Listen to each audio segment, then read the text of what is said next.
स्वागत है आप सभी लोगों का माय अकेडमी में। आज हम बात करने वाले हैं जो है मैथ्स के प्रारंभिक अंकगणित के पोर्शन में हम औसत की बात करने वाले हैं। कारण है औसत पढ़ने का कि हम अगर देखें तो चाहे टेबल हो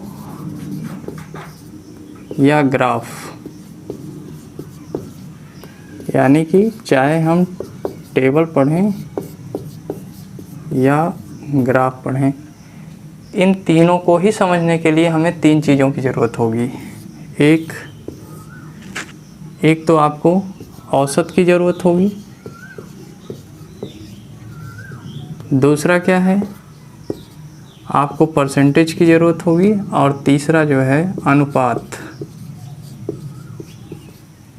यानी कि रेशियो। इन तीनों की ज़रूरत होगी। अगर ये तीन टॉपिक आपके क्लियर हैं तभी इससे जो आपका 20 नंबर का सेक्शन है तो आप उसको क्लियर कर पाएंगे।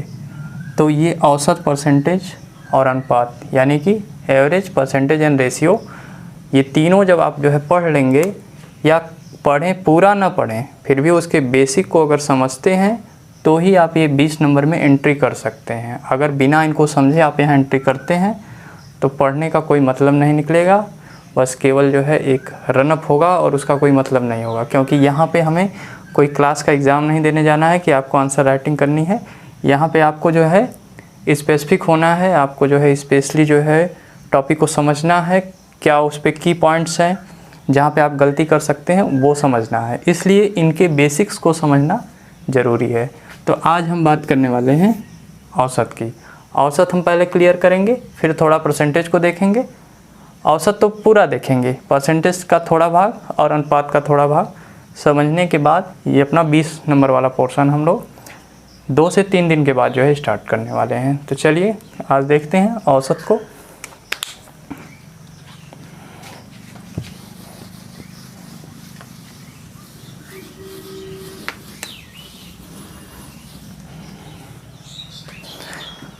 औसत क्या है, जो है सिंपली इसको सामान्य भाषा में अगर समझें तो हम देखते हैं कि अगर मान लीजिए हमारे घर में जो है 4 बच्चे हैं, ठीक है।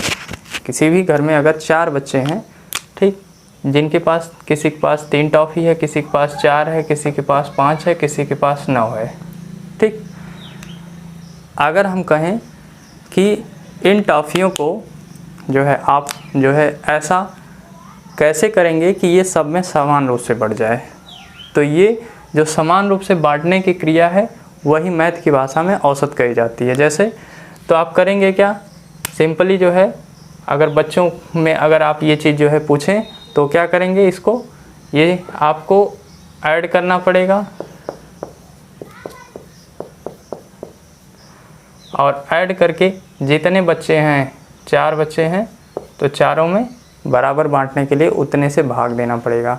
तो बच्चा भले भाग की प्रक्रिया ना जानता हो लेकिन वो अगर छोटा है तब भी वो जो है चीज़ों को जो है समय लेगा लेकिन अरेंज कर लेगा कि हाँ 4 टॉफ़ी 4 टॉफ़ी 4 टॉफ़ी इस तरह करके देना है, 3 3 3 देना है, 2 2, यानी जैसी संख्या होगी टोटल जोड़ने पे जितनी संख्या होगी उसके हिसाब से यहाँ पे बंटवारा हो जाएगा, ठीक। यानी कि औसत क्या बताता है कि कोई भी जो वस्तु है, कोई भी जो नंबर है, वो कई लोगों के बीच में जो अलग अलग बंटा हुआ है उसको समान रूप से बांटने की जो प्रक्रिया है वो औसत के रूप में मैथ में बताई गई है। चलिए आइए औसत को अपने जो है समझते हैं कि हमारे एग्ज़ाम पॉइंट ऑफ व्यू से कैसे ये काम करेगा। तो सामान्य सा इसका पहले सूत्र देख लेते हैं कि सामान्य इसका सूत्र क्या है कि औसत बराबर कुल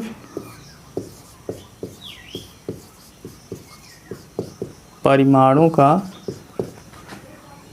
योग, योग यानी कि जोड़ बटे कुल संख्याएं।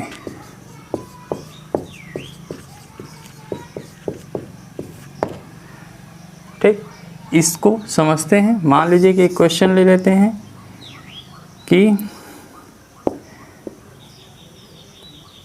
4 छात्र हैं A B C D, ठीक। ए ने 15 अंक पाए हैं, बी ने 20 अंक पाए हैं, सी ने 25 अंक पाए हैं और डी ने जो है 30 अंक पाए हैं। अगर इनका कहे कि उनका औसत, उनके जो है प्राप्तांकों का औसत निकालिए, तो आप क्या करेंगे, इन चारों को जोड़ देंगे। इस फार्मूले के हिसाब से अगर देखें तो यहाँ चारों को जोड़ना होगा, क्योंकि कुल परिमाणों का योग है यहाँ पे। तो 15, 20, 25, 30 इनको आप जोड़ेंगे और नीचे कुल संख्याएं, यानी कि कुल कितने स्टूडेंट हैं, 4, तो आप 4 से इसमें भाग देंगे। तो यहाँ पे आप देखेंगे 20 और 15 35 हो रहा है, 35 और 25 60 हो जाएगा, क्योंकि 35 5 40 20 60 और 60 30 90 हो गया और डिवाइड बाई 4। ठीक, तो यहाँ पे आप इसको ये पॉइंट में आप निकालेंगे इसको, क्योंकि ये जो है आप जान रहे हैं कि 4 से पूरा ये कटेगा नहीं। 4 दूना 8, ठीक, 1 0 4 दूना 8, ठीक। 90 से आप जो है 90 को ऐसे यहाँ डिवाइड कर सकते हैं, ऐसे 4 दूना 8, 1 0 पॉइंट लगा के 0 4 5 20, ये कट गया।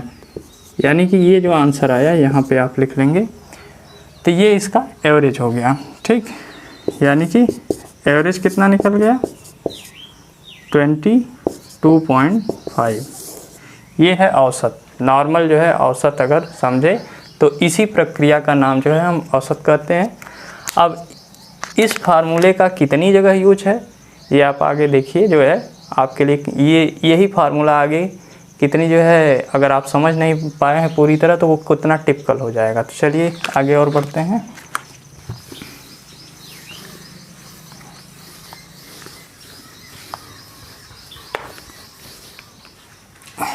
एक क्वेश्चन मान लीजिए ऐसा अगर आ जाए कि 3 4 5 और x का औसत 10 है, तो x का मान क्या होगा। ठीक, अब ये समझ लीजिए कि यहाँ से आप जो है औसत में एंट्री कर गए हैं, जहाँ से ये इस तरह के क्वेश्चन आपके एग्ज़ाम में आ सकते हैं। बहुत होगा, ये जो संख्याएं लिखी हैं, इस संख्या ये बड़ी और छोटी हो जाएगी, पॉइंट में भी हो सकती है। ठीक, तो इसको लगाएंगे कैसे, औसत से ही लगाएंगे। औसत का फार्मूला लगाएंगे, औसत बराबर सबका योग, और ये कितनी संख्या है, 1 2 3 4, 4 संख्या है तो नीचे 4 ले लेंगे। कुल परिमाणों का योग, तो कुल परिमाणों को जोड़ लिए और नीचे कुल संख्याएं कितनी जो है वो संख्या में है या कितनी वस्तुएं हैं नीचे आ जाएंगे। अब इसका औसत हमें प्रश्न में दिया है कि औसत 10 है, तो औसत की जगह 10 रख लेंगे। 3 और 4 7 7 5 12 प्लस x/4। यहाँ तक तो समझ में आ रहा है। इसके बाद क्या करेंगे, ठीक, ये ध्यान रखेंगे, अगर मैथ के आप स्टूडेंट नहीं हैं तो ये जान लीजिए कि नंबर को आप किसी भी जो है वेरिएबल यानी कि चर राशि, जिसको मैथ की भाषा में कहते हैं, सामान्य भाषा में आप मान के चलिए कि x y z क ख ग घ जो भी लिखा है, उसमें आप किसी नंबर को जोड़ या घटा नहीं सकते हैं। डायरेक्ट केवल और केवल प्लस या माइनस के साथ उसको लिख सकते हैं। जैसे 12 + x लिखा है तो आप 12x इसको नहीं कर देंगे, ये 12 + x ऐसे ही रहेगा। ठीक, नीचे यहाँ 1 करके क्रॉस मल्टीप्लिकेशन कर दीजिएगा, जिसको तिर्यक गुणा हिंदी में कहते हैं। 1 का जब इसमें होगा तो आप जानते हैं कि 1 का किसी संख्या में गुणा करने पे कोई परिवर्तन नहीं आता है, वैसे ही रहेगा। और 10 का हम इसमें करेंगे तो ये 40 हो जाएगा। ठीक, अब इसको हम इधर ले जाएंगे। जानते हैं कि हम जब एक पक्ष से दूसरे पक्ष में किसी भी, चाहे नंबर हो या वेरिएबल हो, उसको ले जाते हैं तो अपना मार्क यहाँ पे साइन बदल देता है, यहाँ पॉजिटिव है उधर जाके नेगेटिव होगा। ठीक, तो यहाँ पे आपका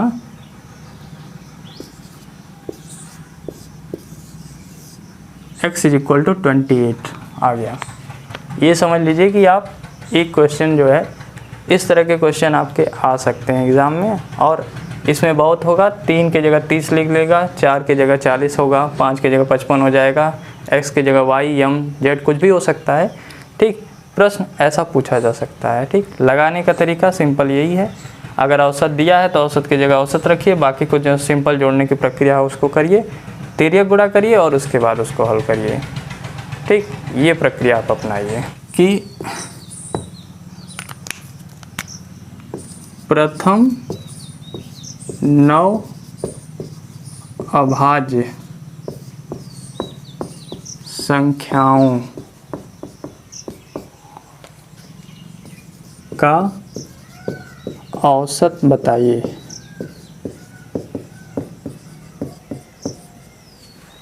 ठीक ना, तो प्रथम 9 अभाज्य संख्याओं का औसत क्या है। अब पहले हमें ये जानना होगा कि अभाज्य संख्याएं क्या होती हैं। ठीक, अभाज्य संख्याएं जिसको इंग्लिश में कहें प्राइम नंबर्स कहते हैं। ठीक, क्या होते हैं, जो कि एक या सेल्फ, इंग्लिश में सेल्फ या हिंदी में कहें स्वयं से, जो एक या स्वयं से कट जाएं वही संख्याएं जो है अभाज्य संख्याएं कहलाती हैं। जैसे आप अभाज्य देखेंगे तो अभाज्य संख्या एक से कटनी चाहिए और स्वयं से कटनी चाहिए, तो एक अभाज्य संख्या नहीं है, यही गलती होती है, क्योंकि एक से तो कटेगी और बाकी और किसी से नहीं। यहाँ पे अभाज्य संख्या शुरू 2 से होती है, क्योंकि ये स्वयं 1 से कटती है और स्वयं 2 से कटती है, तो यहाँ से ये शुरू होती है। लेकिन एक के केस में हम बात करें तो एक केवल 1 से कटता है, उसके अलावा और यहाँ पे कोई वो नहीं है। लेकिन अभाज्य की डिफिनेशन क्या है कि 1 से और स्वयं से कटना चाहिए। तो कोई अगर ये भी आपका क्वेश्चन जो है बनता है कि सबसे छोटी अभाज्य संख्या क्या है, 2। ठीक, अच्छा 3 को देखें तो वो 1 से कटेगा, 3 से कटेगा, बाकी किसी से नहीं कटेगा। 4 की बात करें तो वह 1 से कटेगा, 2 से कटेगा और 4 से कटेगा, तो यह अभाज्य संख्या नहीं है। तो इस तरह हम 9 अभाज्य संख्याएं जो प्रारंभ से हैं उनको लेंगे और उनका औसत निकालेंगे।